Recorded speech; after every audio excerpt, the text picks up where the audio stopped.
The following video may not be suitable for all younger children. Parental guidance is advised. Hello everyone, I'm so glad to welcome you to Sunday Stories for Families. Today we're going to look at a very exciting true story from the Bible. First, I'm going to read it for us. Then, with the help of some of my friends, we're going to act it out to imagine what it must have been like, and then we're going to think a bit about what it means for us. So, first I'm going to read this story from 2 Kings chapter 6, starting at verse 24 and ending at 7 verse 20.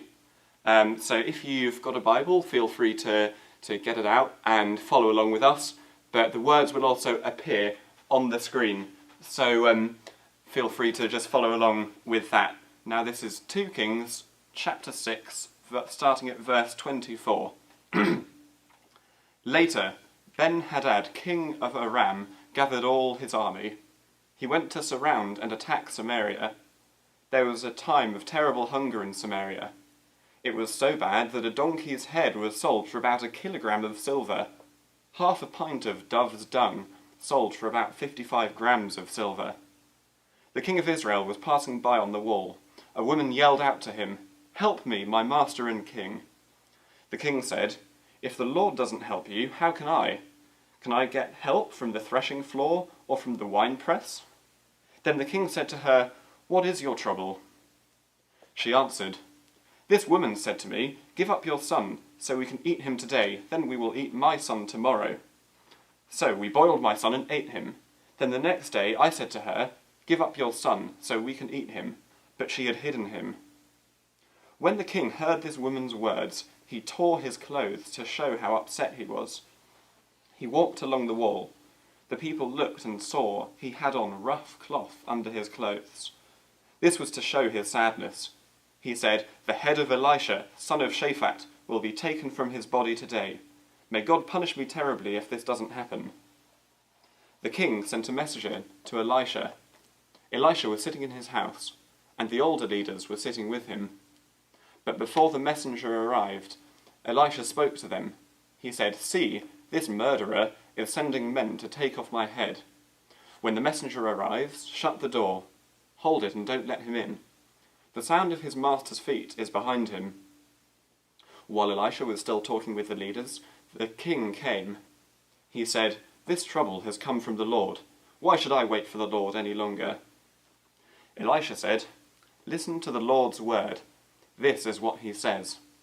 About this time tomorrow, 7 litres of fine flour will be sold for about 11 grams of silver, and 13 litres of barley will be sold for about 13 grams of silver. This will happen at the gate of Samaria." Then the officer who was close to the king answered Elisha. He said, "Even if the Lord opened windows in heaven, that couldn't happen."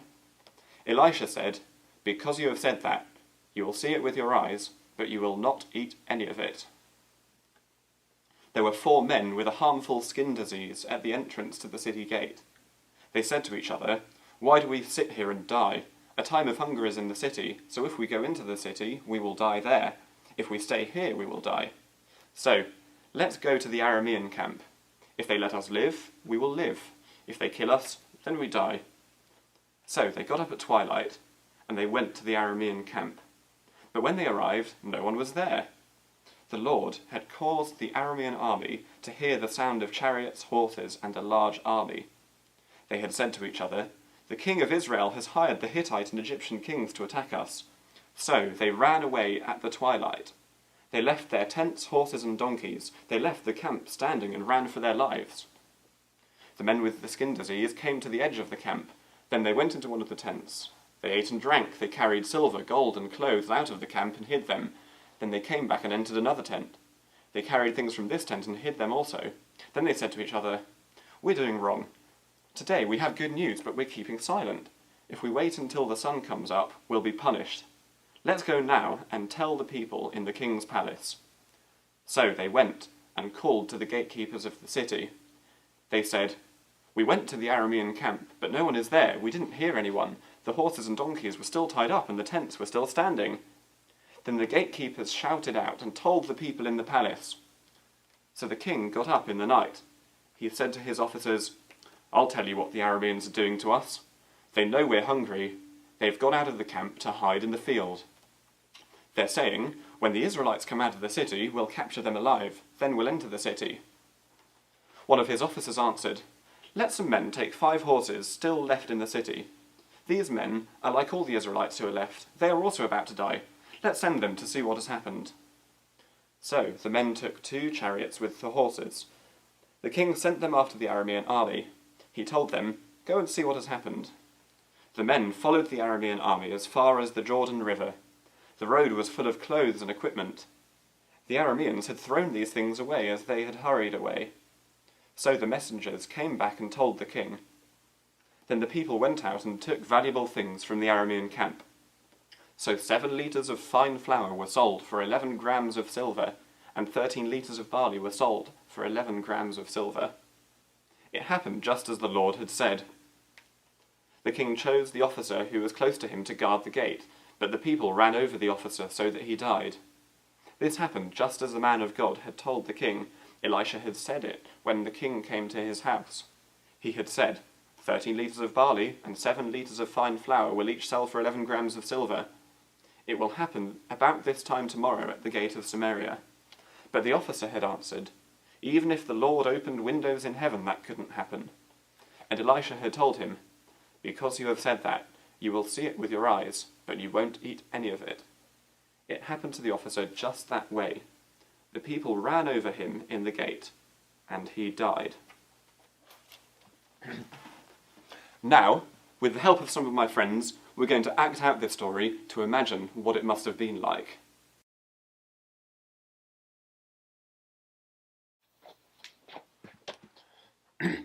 Now, at the start of this story, the city of Samaria was surrounded by an army from a place called Aram. The Aramean army had surrounded the city for so long that they were almost out of food. Food had become so expensive that if you wanted to buy a donkey's head, and who wants to eat a donkey's head, it would cost you about £500 in today's money. In fact, people were getting so desperate that some of them were eating other people.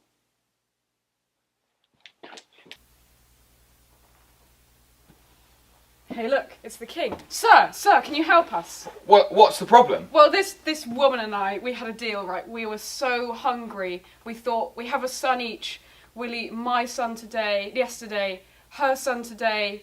Well, we ate my son yesterday, and today she's hidden her son. Why are the people so desperate? I know who to blame. Elisha! I'm gonna cut off his head. Messenger boy! Go to Elisha's house and I will follow. The king is sending someone to chop off my head. Good thing the door's locked.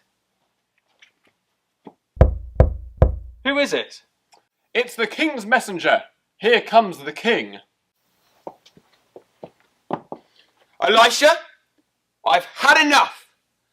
This is the Lord's fault. I won't wait any more for him to save us. The Lord says this. The Arameans will be gone. They will not be surrounding the city anymore tomorrow. What? That's impossible. I don't believe it. Now, God had just promised that the city was going to be saved from the army that was surrounding it. But the king didn't have the power to defeat the Aramean army. Imagine that. How do you think you would have felt? Would you have been able to trust God in that situation? Why not think about that with your family? Just pause the video and talk about it for a second. Maybe you said that it wouldn't have been easy to trust God's promise. But listen to Elisha. He believed what God had said. It is true, but you won't be around to enjoy it. It's a bit rubbish for us, hanging outside the city gate with nothing to do and nothing to eat. If we don't get any food, we'll die soon.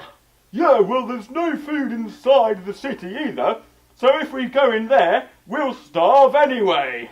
Why not try our luck going over to the Aramean army? If they're kind to us, maybe they'll give us some food or let us live. Yeah, may as well. If they're nice, they'll let us live. If not, we'll die anyway, so who cares?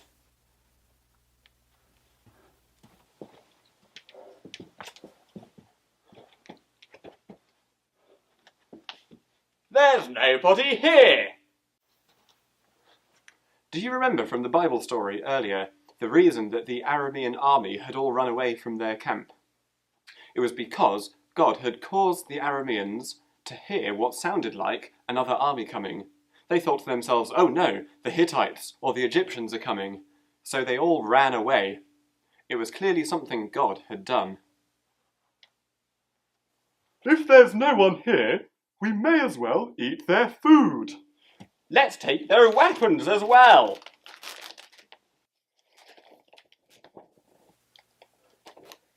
Guys, I feel kind of bad about this. Shouldn't we go back to the city and tell them?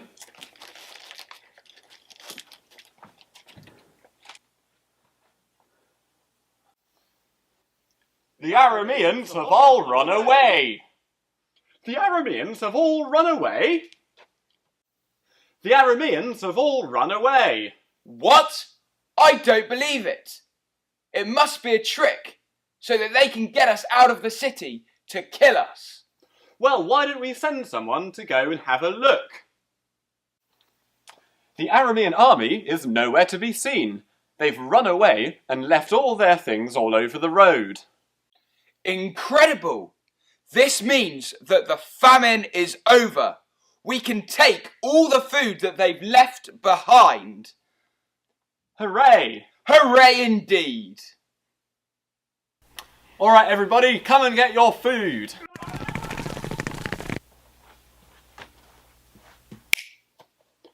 Do you remember the man in the story who didn't believe God when he said that the city would be saved? And do you remember how Elisha said to him, well, the city is going to be saved, God will save it, but you won't get to enjoy it? Well, that came true, as the people were coming out of the city, and that man, who was keeping the gate, was trampled to death. The situation was desperate, but God made a promise that the people would be saved from the Aramean army. It must have seemed very difficult to believe that promise. But did you see how in the story God saved them just like he said he would? You see, we can always trust God's promises. We may not be surrounded by the Aramean army, but God has made lots of promises to us in the Bible. For example, when Jesus raised his friend Lazarus from the dead, Jesus said, I am the resurrection and the life. The one who believes in me will live even though they die. This is a promise for everyone who's trusting in Jesus today, and we can be very sure that God will always keep his promises. Another promise is in Hebrews chapter 13, verse 5. God says, never will I leave you, never will I forsake you. If we know God, then we can be certain that even when we feel alone, we're not, because God has promised that he will always be with us. We can always trust God's promises.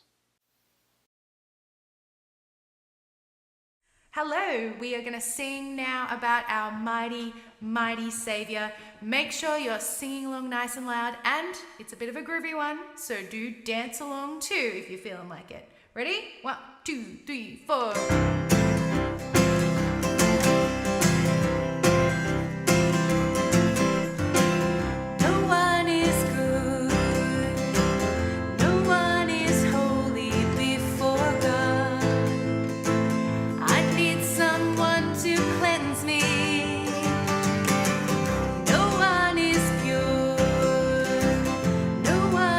Righteous in your sight.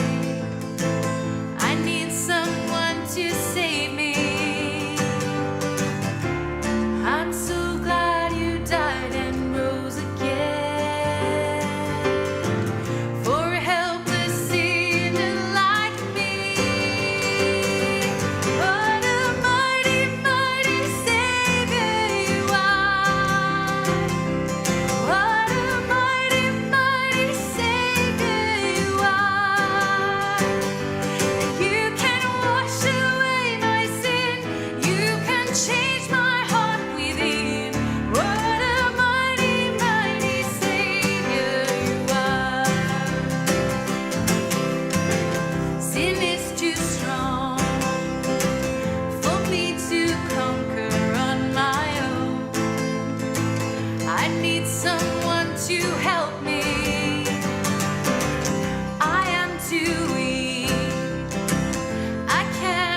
Hello, I hope you enjoyed this week's Sunday Stories for Families. We have an extra special edition this week. I wonder how you prepare for Christmas at home. Maybe you have an Advent calendar with little Bible verses or little chocolates inside. Well, here at Sunday Stories for Families, we have our Advent wreath, and each week we light an extra candle as we count down the days to Christmas, when we remember Jesus coming to earth as a little baby, the light of the world. Let's light our first candle today.